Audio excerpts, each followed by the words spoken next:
একটা সময় মানুষ আগুন নিয়ে রাত কাটাতো। বজ্রপাত মানেই ছিল মৃত্যু। তখন বিদ্যুৎ ছিল না, আর আজ বিদ্যুৎ ছাড়া আমরা বাঁচতেই পারি না। কিন্তু বিদ্যুৎ এসেছিল কিভাবে? একজন পাগল বিজ্ঞানী আগুন আর মৃত্যুকে ভয় না পেয়ে খুঁজে এনেছিল বিদ্যুৎ। কিন্তু কিভাবে? কে ছিল সে? আর কিভাবে তার পাগলামি বদলে দিল গোটা মানব সভ্যতা? এই সব প্রশ্নের উত্তর পেতে সম্পূর্ণ ভিডিওটা দেখুন। আজ জানবেন এমন কিছু তথ্য যা জানার পর আপনার চারপাশের প্রতিটা বৈদ্যুতিক যন্ত্রকে ভয় লাগবে। আপনি জানেন কি, একটা বজ্রপাতের শক্তি এমন হতে পারে যে পুরো একটি গ্রামের বিদ্যুৎ 1 সেকেন্ডে চালু করে দিতে পারে। প্রতি সেকেন্ডে পৃথিবীতে 100 বার বজ্রপাত হয়। তার মানে আপনি যখন এই ভিডিও দেখছেন তখন 500টিরও বেশি বজ্রপাত হয়ে গেছে। 1994 সালে জায়ার, বর্তমান কঙ্গো, এই জায়ার দেশে একসাথে 11 জন ফুটবল খেলোয়াড় বজ্রপাতে মারা গিয়েছিল। বিদ্যুতের স্পর্শ শরীরের ভেতরকার পানিকে তাৎক্ষণিকভাবে বাষ্পে পরিণত করে, আর তাতেই ফেটে যায় হাড় ও মাংসপেশি। কিছু মানুষ বজ্রপাতে বেঁচে গেছে, কিন্তু তাদের শরীরে আজীবন থেকে গেছে বজ্রের দাগ, এক ধরনের লাইটনিং ট্যাটু, যা প্রাকৃতিকভাবে শরীরে আঁকা হয়। আজকের এই ভিডিওতে বিদ্যুৎ সম্পর্কে এমন কিছু বিষয় নিয়ে আলোচনা করেছি যা আপনি এর আগে কোথাও শোনেননি। ভিডিওটি শেষ পর্যন্ত দেখুন, তাহলে আপনি জানবেন এমন কিছু বিষয় যা জানার পর বিদ্যুৎ সম্পর্কে আপনার ধারণাই বদলে যাবে। তখনকার মানুষজন বিদ্যুৎ বলতে কিছু চিনত না। সন্ধ্যা নামলেই পুরো গ্রাম বা শহর ঢেকে যেত ঘুটঘুটে অন্ধকারে। আলো বলতে ছিল কেবল প্রদীপ, মোমবাতি আর আগুন।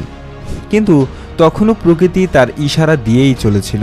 একদল প্রাচীন মানুষ অ্যাম্বার নামে এক ধরনের পাথর খুঁজে পায়, যেটা দেখতে ছিল হালকা হলুদ বা কমলা রঙের, অনেকটা ঝকঝকে কাচের মতো। তারা দেখল এই পাথরটাকে যদি পশমে ঘষে নেওয়া হয় তাহলে তার আশেপাশের হালকা জিনিস যেমন ধুলা, খড়কুটো কিংবা কাগজের টুকরো, এগুলো আকর্ষণ করে কাছে টেনে নেয়। তারা বুঝতে পারল না ঠিক কি ঘটছে, কিন্তু তাও তারা এটাকে বলল ম্যাজিক স্টোন। কেউ কেউ ভাবল হয়তো এতে কোনো আত্মা আছে, কেউ বলল এটা ঈশ্বরের আশীর্বাদ। সেই অ্যাম্বার পাথরকে গ্রিক ভাষায় বলা হতো ইলেকট্রন, আর এখান থেকেই জন্ম নিল ইলেকট্রিসিটি শব্দটি।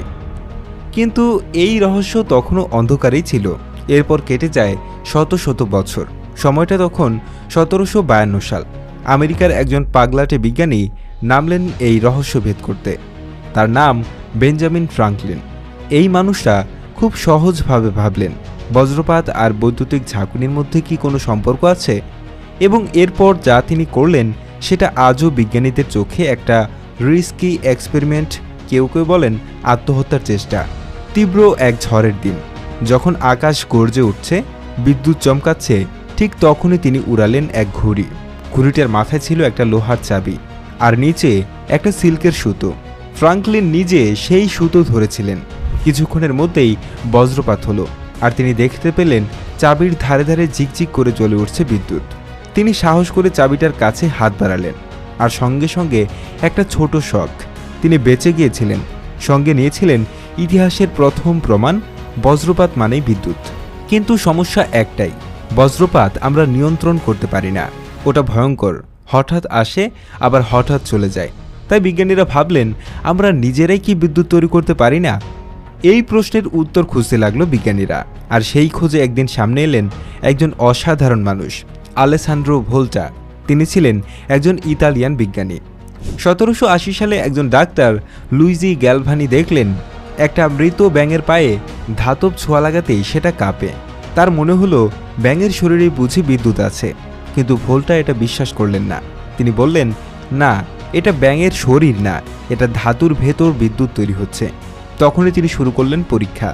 ভোল্টা একটার পর একটা 2 ধরনের ধাতু, যেমন তামা আর দস্তা, আর তাদের মাঝখানে ভেজা কাপড় বা লবণ পানি ভেজানো কাগজ রেখে স্তর বানালেন। এইভাবে অনেকগুলো স্তর সাজিয়ে তিনি বানালেন পৃথিবীর প্রথম ব্যাটারি, যার নাম ছিল বোলচাইক পাইল। এটা থেকে ইলেকট্রন বের হতো, মানে বিদ্যুৎ পাওয়া যেত। আর এই বিদ্যুৎ ছিল মানুষের হাতে ধরা প্রথম নিয়ন্ত্রিত বিদ্যুৎ। এই ঘটনাই পুরো বিজ্ঞান জগৎকে বদলে দিল। বিজ্ঞানীরা বুঝতে পারল বিদ্যুৎ শুধু বজ্রপাত বা বড় ইঞ্জিনে নয়, ছোট প্যাকেটেও রাখা যায়। এরপর ব্যাটারির ডিজাইন আরও উন্নত হতে লাগলো। Dry sell, lithium battery, rechargeable battery, আজকের মোবাইল, ঘড়ি, ল্যাপটপ সবকিছুই চলছে সেই ব্যাটারির উন্নত সংস্করণে।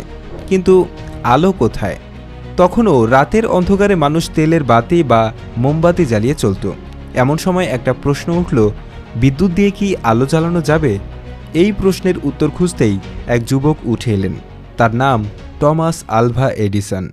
আপনার যদি এই ভিডিওটি ভালো লেগে থাকে তাহলে অবশ্যই লাইক দিতে ভুলবেন না। আপনার মতামত জানাতে কমেন্ট করুন।